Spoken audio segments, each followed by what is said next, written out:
No one escapes pain, fear, and suffering. Yet from pain can come wisdom, from fear can come courage, from suffering can come strength, if we have the virtue of resilience. That is a quote by Eric Greitens.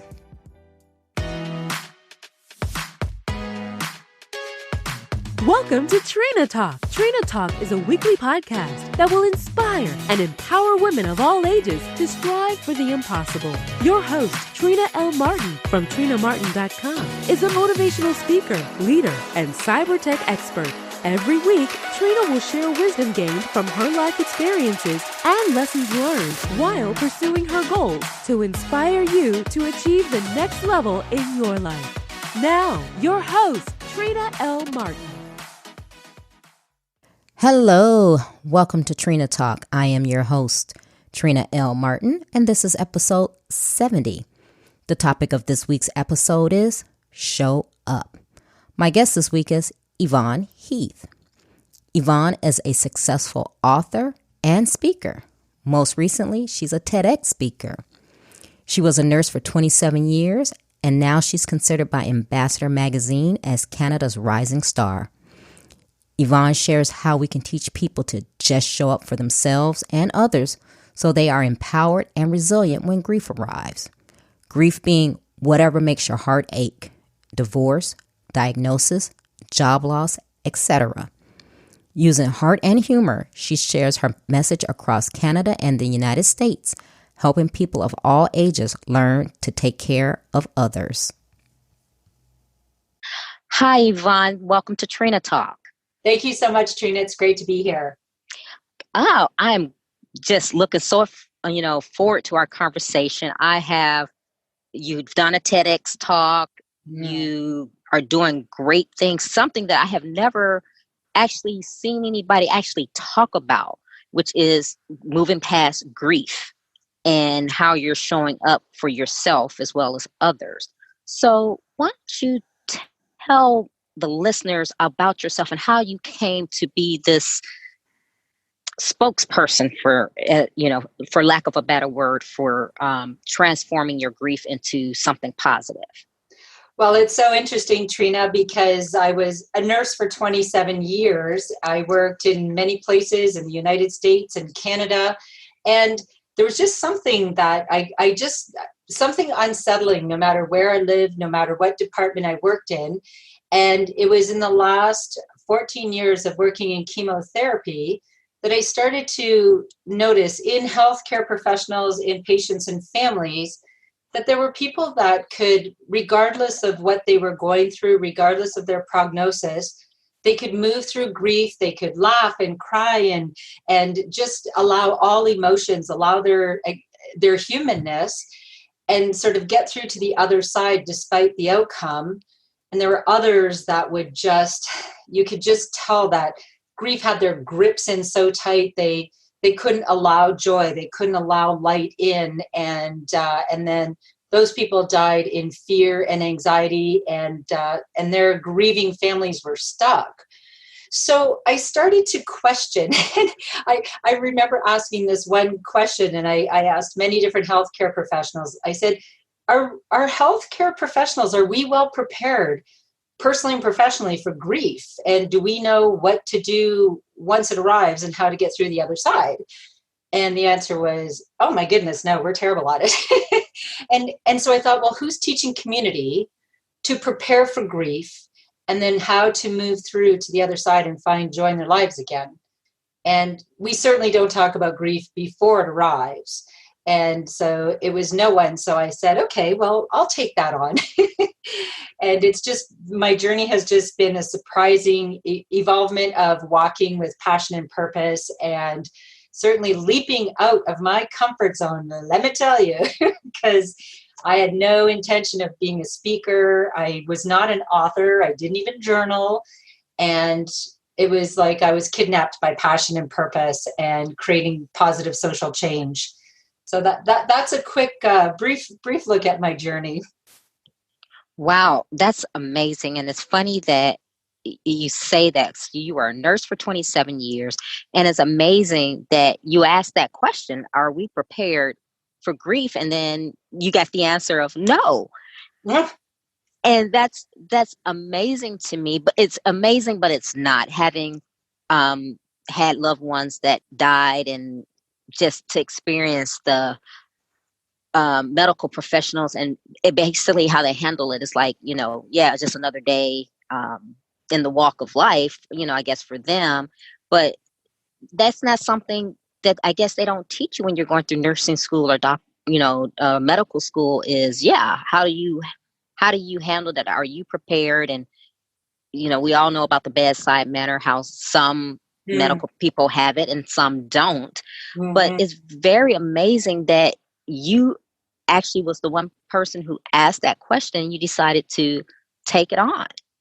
Well, and it's so interesting in that when I talk about grief, and when I wrote my book, Love Your Life to Death, I truly wanted to help people to live well, grieve well, and die well.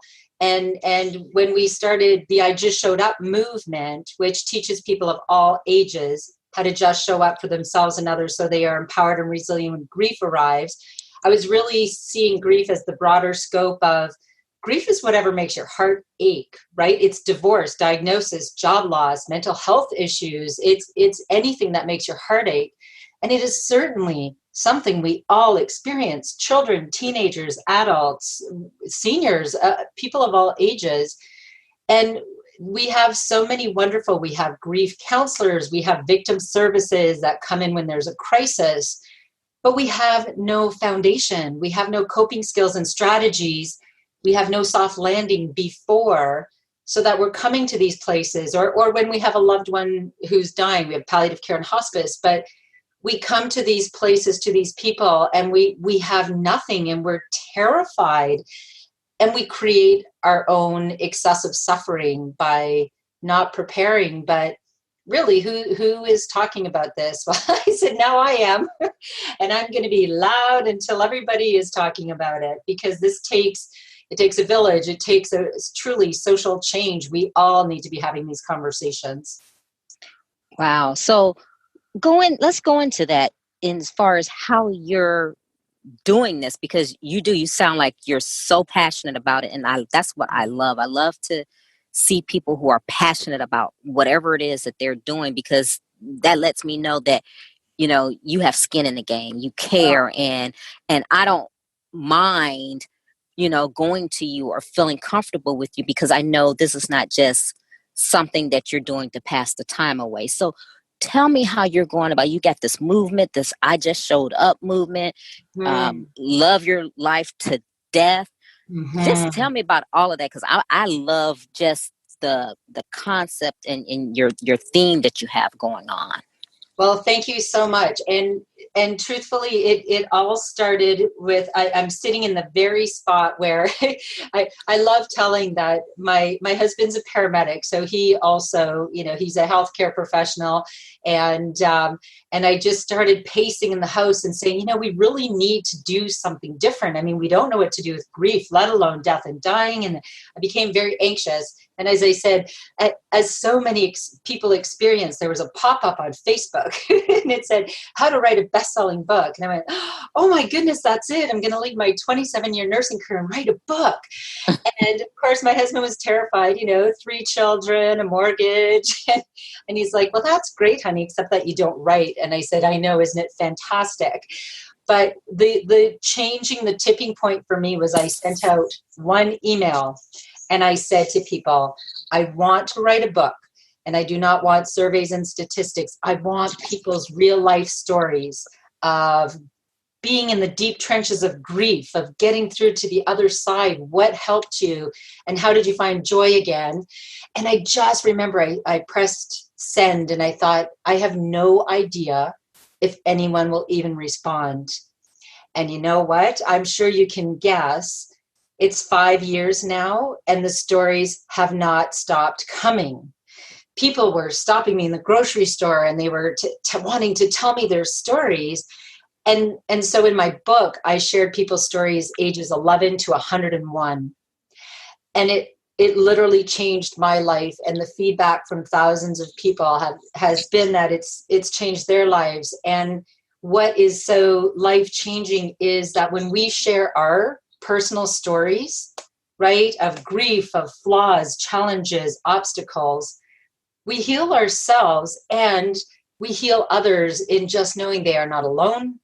And we all have experienced those feelings of isolation and sadness and anxiety and depression. We've all been there. And when we share our stories, we heal each other, and it's truly extraordinary. And then the other piece of that, when I asked people what made the difference when people just showed up for you, what made the difference? And it was the simplest, smallest acts of kindness, gestures, hug, text, email, call, sit silently and listen. These were all the things, somebody that, helped with life's daily tasks. We didn't need to be professionals. We needed just people to just grieve with us, not be strong for us. And so my message truly is share your story and just show up, because you can make a difference. Wow, you're amazing. Your message is powerful. I'm just sitting here, I'm listening to you, and I have so many questions, but my first one is, since you sent out that email and you've gotten all these great responses, so are you doing volumes to your book? How are you doing that? Oh, so what I've done is I wrote my book, and then I began speaking. I've spoken, I don't know, a couple hundred times. I say have book will travel. So I'm doing speaking engagements and workshops, and I also have a radio show and a television show, and I continue to share people's stories. I wanted this information to be available in every modality because everybody learns differently. And I was thinking of writing another book, but the truth is that sometimes when we're grieving in life, facing one of life's challenges, or supporting someone else in the dying process, if we're caregiving, even in if someone has a chronic illness, I mean, you could be a caregiver for years. You may not be able to go to a presentation, and you may not be able to pick up a book and read it. So to truly reach anybody in the globe, I've literally just created my online program, Get Ready for Grief. And that is what I want to share with the world, so that anyone can have this information anytime, anywhere, when grief hits and when it does again. Because it is a part of this journey, isn't it? You don't just, well, I've had all the grief I can handle. Thank you very much. Wouldn't it be wonderful if it worked that way? But, right? Wouldn't that be great? But, oh, yeah. But I just say, grief shows no mercy. It arrives unannounced and uninvited. It does not care what else you are going through, and it does not care if you've had enough. And some of the stories I've heard, and people, they're going through so much, and then their basement floods, their dog dies, somebody has a heart attack. I'm like, are you kidding me? Give this person a break, Mm-hmm. But life doesn't play, it's not fair. We don't all have the same journey. So my greatest, I feel, what I wanted to do is be able to give this information to anyone, anywhere. So that's why I created my program instead of writing another book. So very excited about that. Yes. That makes sense. Mm-hmm. And what you said, I've never thought about it this way until you said it, but you group grief into these categories. So you, like you said, anything that makes your heart ache, it can be divorce, it can be death, whatever. And I never thought about it that way, because when you think of grief, you automatically think of death. Absolutely. Someone dying, but it makes so much sense what you're saying. It can be anything that you've experienced that made you hurt. And then, like you said, how do you get to the other side of that? Mm-hmm. And truly, Trina, when you say you'd never thought of it that way, that's how most people feel. And they say, oh, you're talking about grief. Oh, are you talking to the seniors? I say, oh, sure, I'll talk to the seniors. And I'd like to speak to the children and the teens. And I mean, grief is a part of this journey, and it's like a continuum, or, obviously one of the greatest things we grieve is death. But I also share with people, there are things that are worse than dying, because dying is just a part of this journey, and we need to acknowledge that. And we don't all die of old age, and we don't all get a warning. But something that I'm so passionate about, diffusing the fear of death and feeling like and helping people realize it isn't the enemy, because truly what I have seen in my life and in my personal life and professional life, something greater than death is suffering. Mm-hmm. And wow, we can really create a lot of suffering in our lives, again, by being ill prepared, but also by being so scared to death of death that we hold on with the, we just hold on at all costs, and we can keep people alive with a heartbeat for a very long time with no quality of life.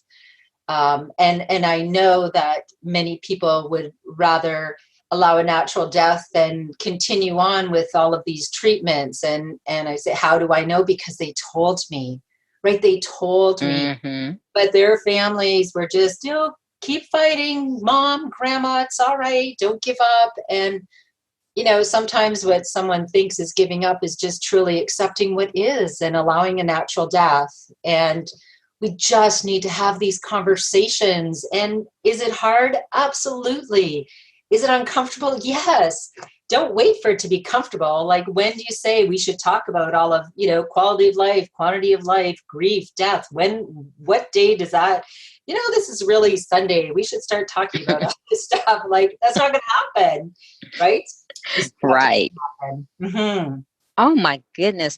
So in your journey, and I'm going back. So you were a nurse for 27 years. That's a very good profession. Mm-hmm. And one day you just said, I'm going to pursue this other thing. Is that something that you always had in your heart to do something else? How did you come to just walk away from a nursing career? Do you know, it's very interesting that many, many years ago, I said to my mom, I said, at age 50, I'm going to do something different, and I don't know what that is. And I'm going to speak to a lot of people. And that doesn't make sense because I'm terrified to public speak, but I don't know what that is, Mom. And she said, okay, dear, I'll support you, whatever. So I have that mom, support me, whatever I choose. And of course, only too well, life throws you curveballs. I lived down in Texas. I was married down there. I had my son, Tyler. And I told my mom, you might as well accept. I'll never live where there's snow again. Okay. So then I got divorced, moved home at age 31 with a 2.5-year-old. And, you just realize, like, wow, life can really change, and you have no idea. That certainly wasn't on my vision board to be a single parent at 31, living in my parents' basement. And so that was truly a time where I realized, how things can really change. But I continued. I didn't plan on staying here, but I always say I just innocently flirted with this cute paramedic who was a lot younger than me, and I ended up marrying him. Having, yes, twins at 40, and life was great again. And then one of the hardest, darkest times that really also was a catalyst for my new journey was when our older son Tyler was 16. He just spiraled down a dangerous road of drugs and addiction. And I truly, as a human being, as a mom, as a nurse, I realized how ill prepared I was for grief, and how, it was destroying me. My heart was broken. And I thought, like, I don't think I would survive a tragic outcome here. I am that broken. And, now I have little twins as well. So I thought, so if something terrible happens, my children can't lose their mom as well, because we all know people who have been so consumed by grief, right, after a loss, after someone they love died, that they become a person to grieve, right, because they have a pulse, but they're no longer living. And I thought, wow, I don't think I would survive it. That was the catalyst. And then working in chemotherapy, and it was one thing after the other that I saw people that didn't really want treatment, but they were continuing on because their families were too ill prepared to let go. And it was almost like, the universe, right? pushing. I said, all right, I'll do it. I don't even know what I'm doing. I'll do it. And I know there's so many people out there that have that inner voice right? Or that calling. And they're thinking like, this doesn't make sense for me to do. And I just say, let me tell you, people, vacate your comfort zone. And if you have something that is in there, just start moving in the direction of your passion. Because I now, every single day, I wake up sometimes 4:30, 5:30 in the morning, and I cannot wait to have this conversation. So it just moves me now. Wow. Yeah, I can hear the excitement in your voice, and that's what it's all about. You know, living, like you said, living your life to death. You know, that to me is doing just what you said, is living your life of passion and fulfillment. And it seems like you're getting such joy from serving others. Tell me about just your experiences and your feedback from people who you may have helped, who have, you know, how have you impacted others? So I will tell you one of the greatest honors that I've had. I was flown to Kelowna, British Columbia to speak for a conference of over 350 people for the Huntington's Society of Canada. Now, Huntington's disease, are you familiar with? No, I'm not. I've heard of it, but I'm not familiar. Yes, and a lot of people aren't. And so I will tell you, when you talk about tremendous grief, complex grief, so Huntington's is like 4 diseases in one. It is like having ALS, schizophrenia, Parkinson's, and there's one more. But that's enough. Anyway, you slowly deteriorate over time. And you also, if you find out you have the gene, you will develop it in your 40s or 60s, so mostly in your 40s. You have a 50% chance of passing this gene on to your children. So you can imagine, right? When I was speaking there, I was so nervous. I'm not nervous speaking anymore because I'm okay with being my flawed, imperfect self. But I so desperately wanted to touch the audience and connect with them and give them, right? Like give them something to hold on to, because it's one of the most challenging diseases I've ever come across as a nurse, it's very challenging. And so when I spoke, I just said, I'm just speaking from my heart here. And I really hoped that they received my message. And when I got off the stage, hundreds of people hugged me. And then we sold over 90 books. And that to me, right, that told me. And then so every second year they have an education day at all the different chapters. They don't have a big keynote. And I was asked to speak at 4 of them. And so last weekend I spoke at a conference in Bowmanville. This Saturday I'm speaking in Toronto. And when you know that you have touched someone's heart or given someone something to hold on to when it is such complex grief and so incredibly challenging, there's just no greater feeling. And, it's funny because I always tell people to listen, here is the secret. Be a do-gooder, because I don't even think I do it because I'm a good person. It just makes you feel so good. You get so much more in return that it just feeds your soul. It's just incredible. And, when I hear people like bullies and people that, whatever they get themselves into, so much of that is grief. So much of that is unresolved grief, or, somebody died. I've met people that have had a loved one die and they were never allowed to talk about it, or they were completely lost or shuffled around. There's so many grieving people around, and we don't know how to just show up for them. And most people just say, what really makes a difference when somebody says, wow, that really sounds hard. Tell me what it's like. We don't have to fix it, right? I can't fix this disease, but people know I care. And when I hug them hard. But it's in that you don't have to be a professional. You don't have to be a speaker. You don't have to write a book. The things that truly just make a difference for people is just, even if you said, I don't know what to do, I don't know what to say, but I am here. I'm sitting in the mud with you. I'm not going to try to fix it because I can't, but I am here with my heart open. And that's the greatest gift you can give yourself and others.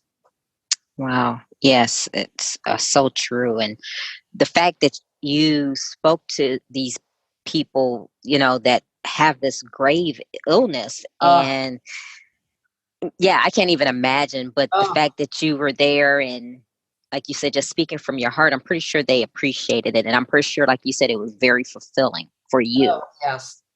Incredible. Absolutely incredible. And, the other thing that people need to understand when they think, regardless of what people are going through, the I Just Showed Up movement, the first and most important piece of that, or part of that, is how important it is to just show up for yourself first.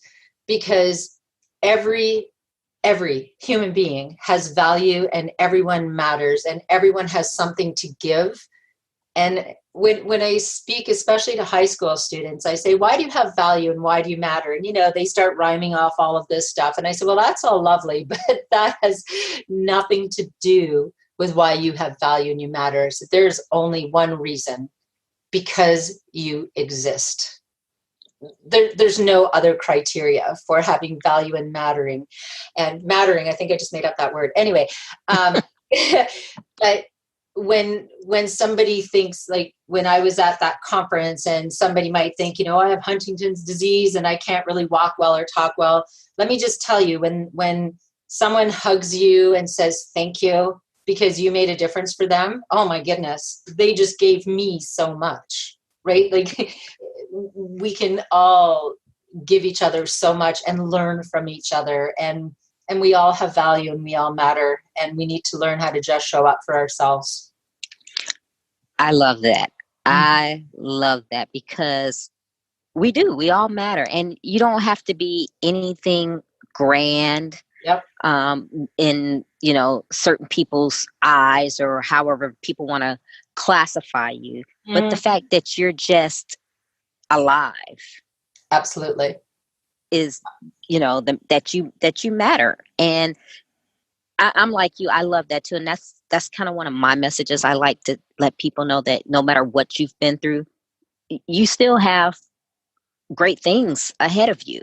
yes. And that's why I love your message so much, because you're doing the same thing. And I really like when you say show up for yourself first. Yes. Well, as you, in my TED talk, I actually say, if you do not just show up for yourself first, like women, I'm sorry, women have been notorious for being the martyrs and the hero badge. Can we stop talking about how busy we are? And like, oh, I'm so busy and I do all of these things and I'm so wonderful and I do everything for everyone. And when somebody says that to me, I say, oh my goodness. I say, what can you do to change that? Mm-hmm. What do you mean? Well, I mean, it doesn't sound like you have time for self-care, and you're also not teaching self-reliance. So, when you're doing everything for your children, for your coworkers, forever, you're teaching them that they need to be dependent and they are not self-reliant. And I mean, truly, one of the greatest gifts is teaching someone, no, self-esteem, you can do this, you're great. I'm going to go to the spa. You've got this. Right? Because you're also being a tremendous example to others, saying, I need to take good care of me so I can just show up for others.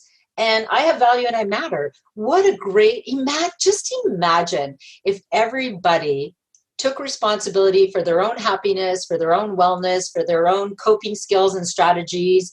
And they said, I'm going to take care of me. And, your greatest job is to take care of you. And then when you fall, when I fall, let's take care of each other. But then you can arrive at the table with a full bucket, right? Because you've been such a tremendous self-caregiver. It's actually selfish not to, because if you are not a great self-caregiver, eventually you will break down. And then others will have to take care of you. Or you're miserable. People that are so busy and all they do is complain about it. It's like, yes. Oh my gosh. Oh, I do everything for everybody and I complain. So what can you do to change that? Oh, I love that. And, it's funny because I had to learn that the hard way. Oh, yeah. And it's funny because several years ago, my kids are teenagers now, but when they were younger, just like you were saying, I was like, oh, I do this, blah, blah, blah, blah, blah, blah, blah. And someone said, a male friend of mine, he said, who takes care of you? Oh, and he made me stop. And I kind of looked at him and I was like, what? Yeah. It's like, yeah, you do all of this. Who takes care of you? Right. And I had no answer for him. And I actually had to think about that. And I was like, yeah, who takes care of me? That's and that's when I realized that, yes, I need to start putting more time for me, because if I don't, I can't show up for anyone else. Well, you can't because the very best version of you is your greatest gift to the world. But the other thing that you're teaching your children, and I love making this point, this is another aha moment for people, is that what you're teaching your children is that they have more value than you do right now, because they're the children, you're the parent. But then someday they'll be parents, so they'll have less value and they'll have to drag themselves around. I don't want to see my children do that. Right? Be exhausted for everybody. Say, no, I need to do my stuff to be healthy, and I'm there for you. But I have to take care of me first. That's my number one responsibility. And it works out well. I love when I tell the twins, Tyler lives in British Columbia now, but the twins, they say, you make your own lunch and do your laundry and clean your own bathrooms. I'm doing this for you. I'm doing this for your self-reliance. And they're like, oh, I don't want to be self-reliant, Mom. I promise you someday you'll thank me. Yeah, I'm doing it for you. Oh, I know that all too well. I tell my kids that I'm like, one day you're going to have your own home and a family. Believe me, you're going to need these skills. Absolutely. Yeah. But it's so important, and it's funny because now that they are teenagers, I'm exactly like you said, I have no problems with going out with friends for dinner or getting a pedicure. And I'm going, you know what? There's plenty of stuff in there for you to eat. You know how to fix you some food. Absolutely. If you want to eat cereal for dinner tonight, that's fine. I don't care, but I'm going out.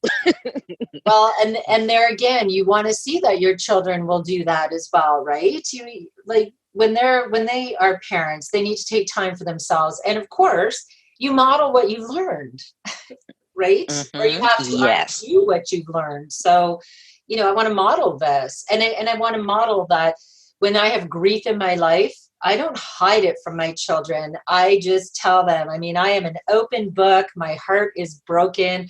I am struggling here. When I failed, I thought something would work out brilliantly. I just say, wow, we tried this. We worked hard. It failed. I'm so disappointed. Got to brush myself off and try again. But that's life. Not everything works out the way you hope it does. And but you try again. And there's just teachable moments along the way every day, really. Yes. So let's go to your program. Now, with your program, is it coaching? Are you coaching people on your principles, or how is that structured? So with my 27 years of experience in the last 5 years of interviewing hundreds of people, I came up with 7 takeaways. And I believe these are principles to live life to the fullest, learn to grieve and support others, and yes, have the talk about end of life long before it arrives and diffuse the fear.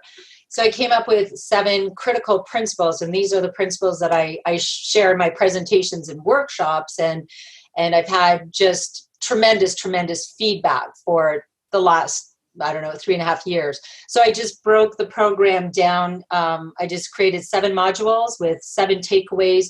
I did short introduction videos, and then I did a workbook that people can download. And then I did another video with my thoughts. And then I will there's a, Facebook page, and then I'll do live Q&As and stuff like that. And there's, if people want to do coaching, that's there's 2 separate programs, because what I wanted more than anything was to make it affordable for most people. For some people it will be an investment, I know, but just the modules and many other resources, and it includes my ebook, my all kinds of things. It's pretty darn good, I have to say, in the private page, but it's $197 Canadian. And for lifetime access, right? So then if people want extra coaching, they have that option for more.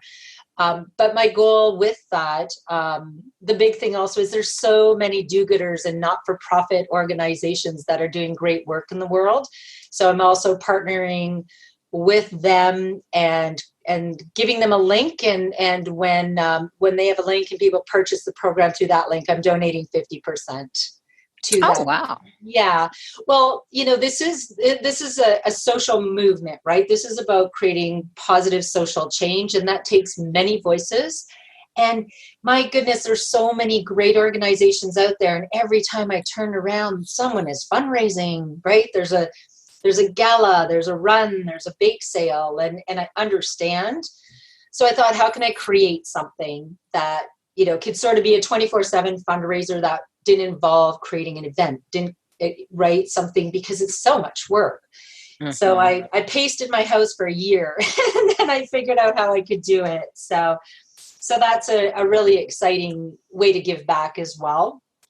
But, and also to share my message, again, more to have that mass influence, because, as I tell people, I'm learning as I go along. Grief isn't easy for me, and it shouldn't be, right? It should not. Grief is never going to be easy, but we can do better together, and we can continuously learn from each other. And so it's really about creating and connecting community, and it's no matter what you're going through, right? Whether it's an addiction, someone who's being abused, someone who has a loved one dying, someone with a chronic illness, it's all the same message, isn't it? We need to learn how to just show up for ourselves first and just show up for each other, no matter what we're going through. Yeah, I love it. And it sounds like you have an awesome community that you've built. And it's, I like I said, I love your message. It's great. It's not something that I ever thought of. Like I said, when I thought of grief, I think of dying. Yep. But there's so many aspects of grief. Like you said, the abuse, everything else, divorce, absolutely. You grieve. That's grief. So I'm going to start looking at things a lot differently because of you. And it is, and it's okay. It's okay to grieve over those things. Oh, absolutely. And, the other, there's just so much, because the other thing, we shouldn't compare our grief. Like, oh, I can't believe I'm having such a hard time when so-and-so had something much more traumatic happen. We don't need to judge each other's grief, and we all grieve differently. And when somebody whose dog dies, and, they had 10 dogs who just roamed on the farm and they barely noticed, but another person's dog, I mean, there's a lot of people that like their dog better than they like people. Right? Yeah. It's like their family. And so that person is going to be broken-hearted. And it just truly is about allowing that grief, no matter what it is. And that is what diffuses it. Everybody wants to fix grief. Everyone wants you to feel better. And how we feel better is by acknowledging and allowing our grief, and just saying, this is hard. I don't know what to say. I mean, so I laugh. When I was a supervisor at the hospital for a while, people would say, oh, let's get Yvonne. She's good at this grief stuff, when a family was falling apart. And I just laugh because I've got this. I'll go in there and I've got this. And I'd go in and I would just fall apart. I would just say, oh my gosh, this is so sad. Where's the tissue? And how long were you married? And I just listened. I listened and cried and hugged. We can all do that.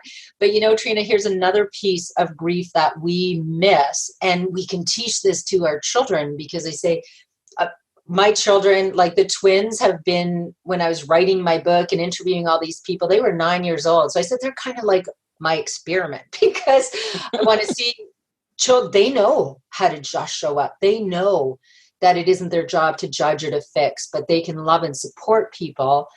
But sometimes when someone is very irritable or distracted or angry, and they say, wow, John was so crabby on the bus, blah, blah, blah. And I say, oh, wow, that sounds hard. What do you think could be going on? I said, I know, Mom, he could be grieving something. Right? Oh, right? Wow. Yes. Anger and bitterness and resentment and just being distracted. I mean, grief isn't a nice little box of someone's crying and, they're grieving and that's it. Someone who's being very destructive, their hearts could just be broken and they're so ill prepared and no one knows how to just show up for them. And they're losing it. And we need to be able to just say, wow, you look like you're just ready to, I see you're chopping down that tree. I'm just going to grab this axe because I'm going to chat with you for a little minute. Do you want to talk about whatever's making you so, it looks like you're having a really hard time. Or get someone, if you're not able to just show up for someone, I see, get someone else. If you see something, say something, right? John is by himself. He's not talking to anybody that's not like him. Go tell a teacher. Go tell a parent. Let's show up for each other, because that's also a really important way to prevent suicide, to prevent, anxiety, addictions, all of this. Just show up. And if you see something, say something. Mm-hmm. Right? And it sounds like the bottom line to me, what you're saying, Yvonne, is, like you said previously, no judging, but then just to be human, to have empathy and compassion for other people.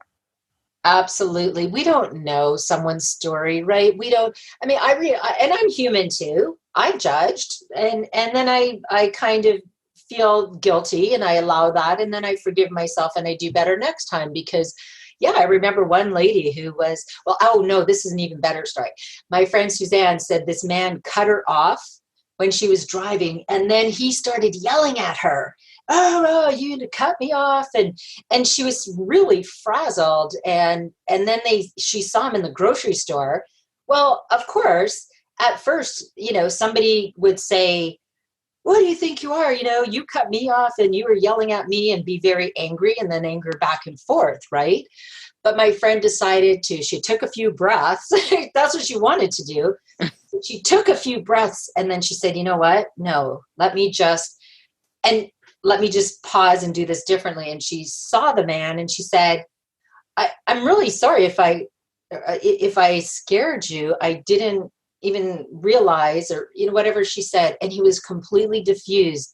And he said, I am so sorry I snapped at you. I've had a brain injury and I'm very terrified because it happened when I got hit by a car. Oh, wow. Right? And he realized how he overreacted. And he said, it's really hard for me. And he was still grieving. And then they had a really nice exchange and both went their way. Now, wouldn't it have been so easy for that to be very different? Oh, yeah. Right? Definitely. Definitely. I can't believe that man yelled at me. He had no right. Blah, blah. And, we just don't know other people's story. But when we react with compassion and we take those breaths, regardless, it doesn't matter what their story is, we're going to feel better. Right. When we just show up with compassion and empathy, like, wow, that guy's really angry. He must be going through a lot. Wow. That's hard. That's challenging. Yeah, it's very hard, but absolutely. Wow. Man, I could talk to you forever about this, but we're going to move on to, I have my 10 questions that I ask of every guest. Okay, so I'm going to start. Question number 1. Who or what motivates you? Oh my goodness. What motivates me is that's just such an easy, the people who send me an email, the people who are in the audience who come and hug me and say thank you. That keeps me going every single day. That's my fuel. What demotivates you? Oh, what demotivates me? Well, I because I'm human, there are many people around. I don't know if you've met any negative people, Trina. No, never. No, never. Oh, you're so lucky. Yeah, being around people that are gossiping, being around people who cannot, they don't ask me how I'm doing, what I'm doing, because that whole crabs in the bucket theory, right? If you try to crawl out, you're the crab. And it's disheartening, to be honest, because honestly, a lot of healthcare professionals have not just shown up for me. And it's been disheartening because I am human.